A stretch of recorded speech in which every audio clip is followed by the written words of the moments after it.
Hi, we're live from the Newberry Library, which is, as we all know, all closed for temporarily, but we wanted to give you one last look at Renaissance Invention, this wonderful exhibition that my co-curator Leah Markey and I have put together. And because even though you'll be able to come and see the books again in the future, you won't be able to see them together with all these other objects. So we really wanted to give you a chance to look at it.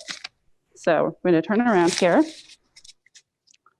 Thanks, Suzanne, and welcome everybody on Facebook and YouTube to the Newberry Library. We're excited to show you the exhibition today. Note that you can put questions in both Facebook and YouTube, and we will try to answer them as they come in.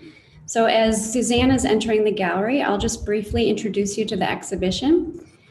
The exhibition is essentially asking what was new in the Renaissance, in order to also make us question today what is new in our current world. The focus of the show is on a set of engravings called the Nova Repairta, which were designed in Florence and engraved in Antwerp in the late 16th century. So Suzanne's now panning over to the wall where you see the first 10 engravings in the series. And there's the frontispiece, which is the first image of the series, which shows this set of 10 inventions, which are evocative of the period. And you see the title there, Nova Repairta, which just means new discoveries. And so the whole exhibition is really inspired by these images, which are celebrating novelty and innovation. And our goal in the exhibition was to truly bring these images to life through the display of objects that are represented in the images and that will tell us about innovation in the period. So these are, in some cases, loans from other institutions, in some cases, objects in our own collection at the Newberry. So I wanted to take you to two of the objects in the exhibition that sort of bring these together. So you can see this model cannon from the Art Institute, French, just about the same time as the Prince, late 16th, early 17th century. And we have it positioned here right in front of the Gutenberg Bible page, which is also an important part of the frontispiece in the history of printing. And as you were able to see from the frontispiece, the cannon standing in for gunpowder is aiming at printing. And given the way that the exhibition is sort of unpacking a number of assumptions made about invention in this period, we wanted to show these together because book printing was not really invented in Europe in the 16th century or 15th century when Gutenberg was active, but in Asia much earlier, and as so was gunpowder in the 9th century. So we wanted to think a little bit about how these inventions were improved upon, perhaps in some ways with new kinds of presses, new kinds of casting techniques and so forth, but not really made entirely anew. I'm coming over here to one of our cases with a new acquisition we made just for the exhibition. Engraving is another form of printmaking. It's in the second half of the prints. And we can see in this case, this saint in this 17th century book, and the print and the plate, the copper plate, the exact copper plate that it was printed from. And we did not have these two together until the exhibition. And we were able to work with a dealer in Germany to bring them together. And we have a modern engraving tool, a burin here with it. And this is to show how you would use a literal piece of metal and a sharp tool like this to gouge out the lines that would have made the images in the Nova Repairta series.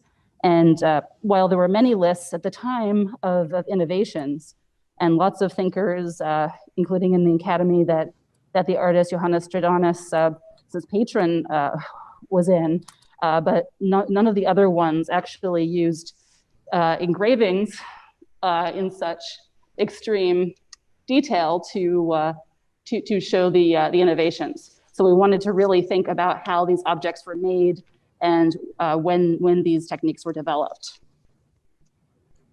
Thanks, All right, Suzanne. so we're going to move into the second gallery. Yeah, and as Suzanne's moving into the gallery, I'll remind you that if you're just joining us, that this is a virtual tour of an exhibition at the Newberry called Renaissance Invention. Johannes is Nova Repairta, and she's now entering the second room of the exhibition, and you can see it's divided into three parts. Essentially, the first part of the room is exploring navigation and colonization in relationship to the engravings.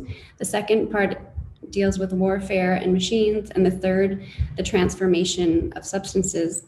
And as I mentioned earlier, the focus on this brief tour is to show you some of the things that are on display in relationship with the engravings. Here she's showing you the other 10 prints in the series, which were designed by Johannes Stradamus in Florence and then printed in Antwerp.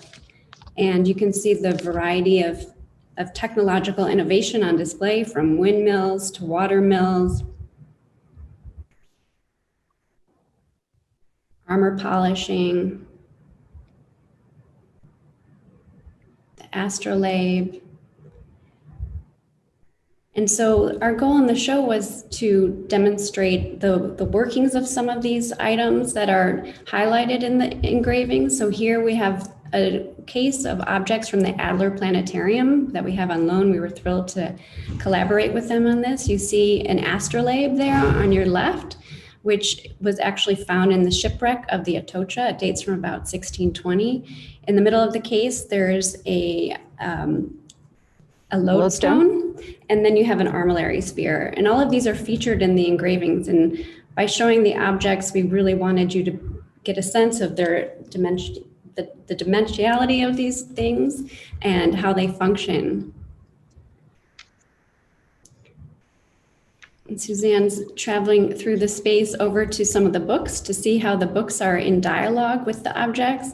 So here you see in this case, this is an atlas, the Ptolemaic atlas, which was produced in Germany in 1540. And you can see, even though people are traveling the world, there's not accuracy quite represented here in this image of the Americas. But this is incredible volume, which is colored from the period. It also includes a little bit of gold, a little bit of gilding in it as well, highlighted in gold. And you see a ship there at the left.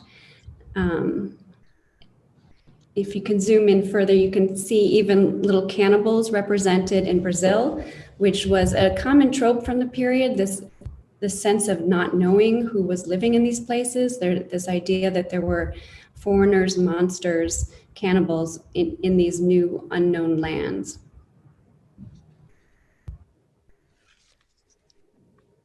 So as Suzanne let's move over to the armor.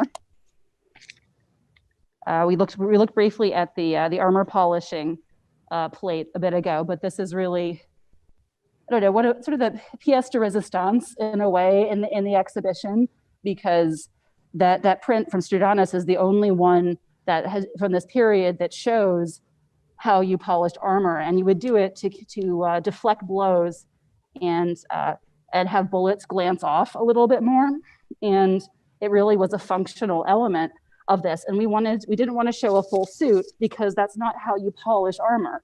You can't possibly get in all the nooks and crannies that way. So like the piles of armor in the print, we wanted to show the inner and outer parts of this. So that's why this part here, the gauntlet, is upside down. So you can get a sense.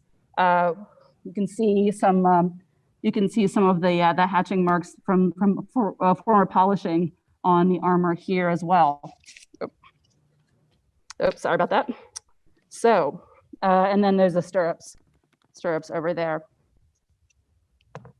Suzanne, we have a question from the audience from Jeffrey on Facebook, who asks us, what was an Astrolabe used for?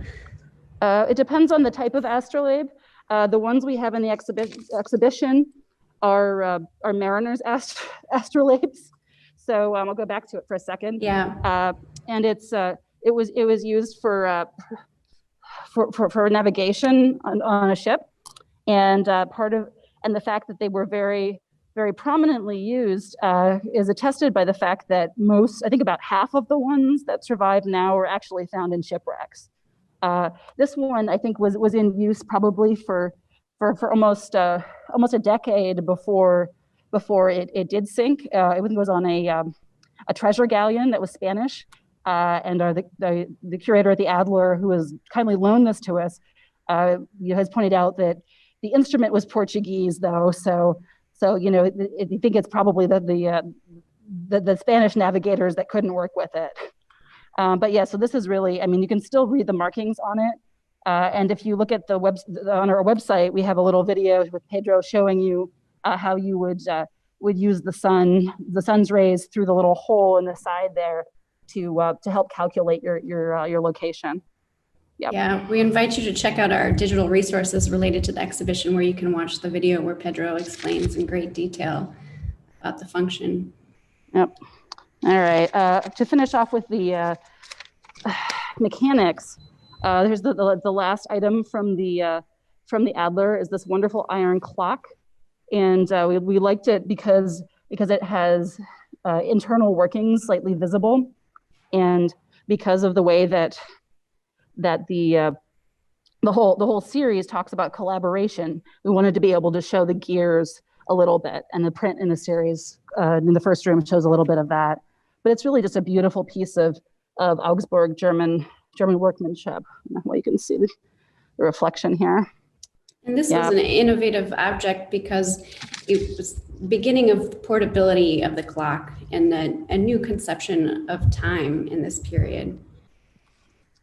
Yeah. So, and then for a little bit of levity, we had to backfill some objects. These are not 16th century or 15th century glasses, but modern reproductions. But I think the joke about sort of the four-eyed scholar here, unfortunately, remains universal. Here's the Sebastian Brandt Chip of Fools is hanging out there with his feather duster and collecting all these wonderful books, but doesn't actually read them. So I don't think, in this case, I don't think the glasses are helping. But as we found, this is the only instance, or one of the few instances where the innovations are really modern to post-antique Europe. And in fact, there would be diplomatic missions even into the 17th century from, say that I think the Netherlands, where a basket or a box of lenses would be taken, say, to the Ottoman Empire, sort of as a gift, because it wasn't something that was available. Okay. We have a few questions related to warfare here. Okay. Jeffrey again is asking, what is special about armor polishing? And this is something we've talked a lot about with Jonathan Tavares. So if you want to respond to that, and then there's another good question about gunpowder. Okay, I think it was more the speed at which the speed at which the armor was polished, because as we discussed with Jonathan, that it could take as long to polish the armor as to forge it in the first place.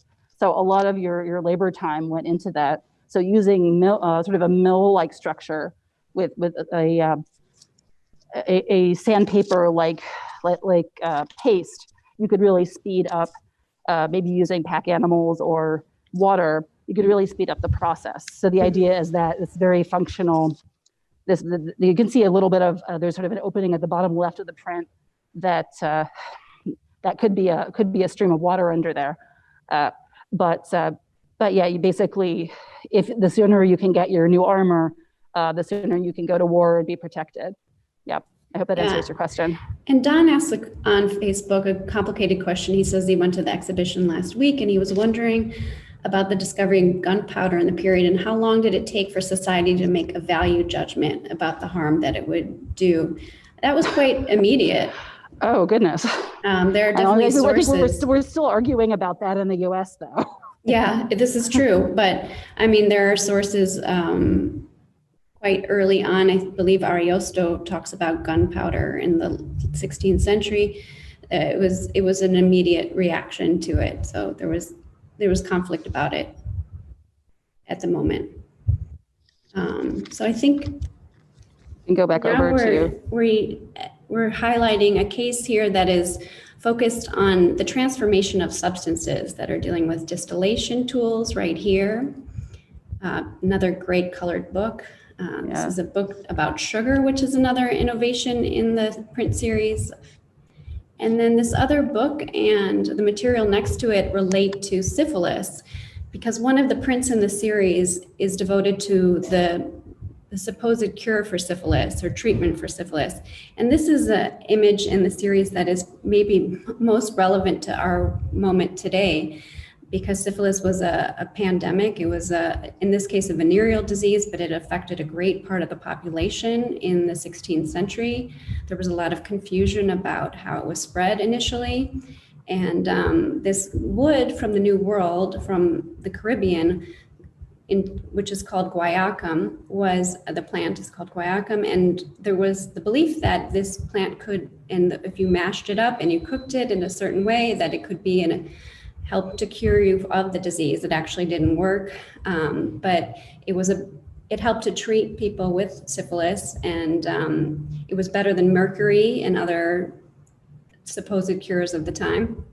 And next to the sample that we have there, we also have a famous book by Fracastoro, who was a Venetian poet, which actually gives the disease its name, syphilis, for the first time. So we have these two together in order to tell this story of this supposed cure and for this disease that was ravaging society at all levels in the 16th century. But the interesting thing about the poem is that it brings in Columbus. Yeah, exactly. It does. It brings in Columbus, and it creates it's essentially an epic poem about the disease, and is a metaphor for what's going on in society at the time. So in the image itself, in the print series, depicts an incredibly intimate scene of a patient in his home who's taking the cure, and you get a sense of this relationship between the physician and the patient, and you get a glimpse into everyday life there and at the time when this disease is so prevalent.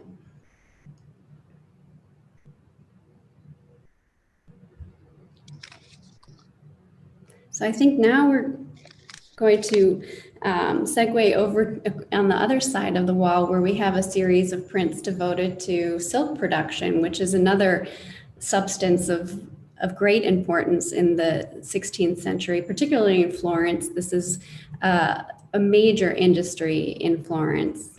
And I know Suzanne is incredibly passionate about these images, so I'll let her speak about it. Certainly. I'm showing you the frontispiece, which has I like to think, an extremely disgruntled silkworm in the corner, or there are silk moth. It's come out of its cocoon, but it goes all the way from eggs to a very hungry silkworm eating mulberry leaves, which is all they would eat, spinning a cocoon, and then, if they were lucky, surviving and not being boiled to be unraveled for silk. So I want to show you, we do have a wonderful specimen over here, which is 3 cocoons nestled on a mulberry leaf, sort of plastic setting with a skein of silk on the top, borrowed from some good friends also at the Art Institute. And we wanted to put it together with these prints because they're showing a more expanded version of the silk print that's in the exhibition earlier in the Stratanus Nova Repairta. This is still Stratanus, but you start to get something almost humorous in their attempt to push this industry on Florentine women. So here you have a bunch of women doing, I guess, the equivalent of a Tupperware party in their well-appointed interior here. It actually says that the only virgins are allowed to keep these eggs warm in their bosom. So they've got over here, yes, it looks a little bit like I Love Lucy and her friend stuffing the chocolates into their blouse when they were coming off of the conveyor line. There's sort of an energy to it.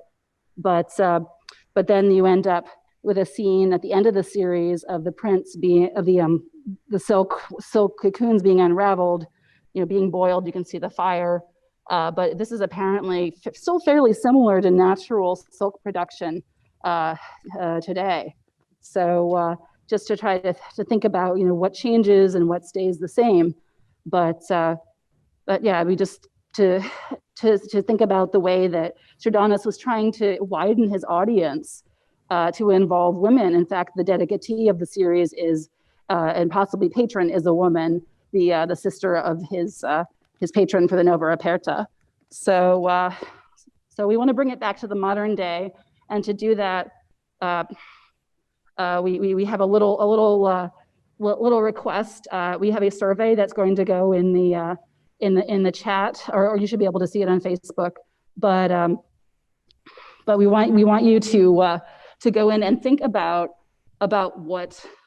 what's important. What are the new inventions that could help us today to make this a better world?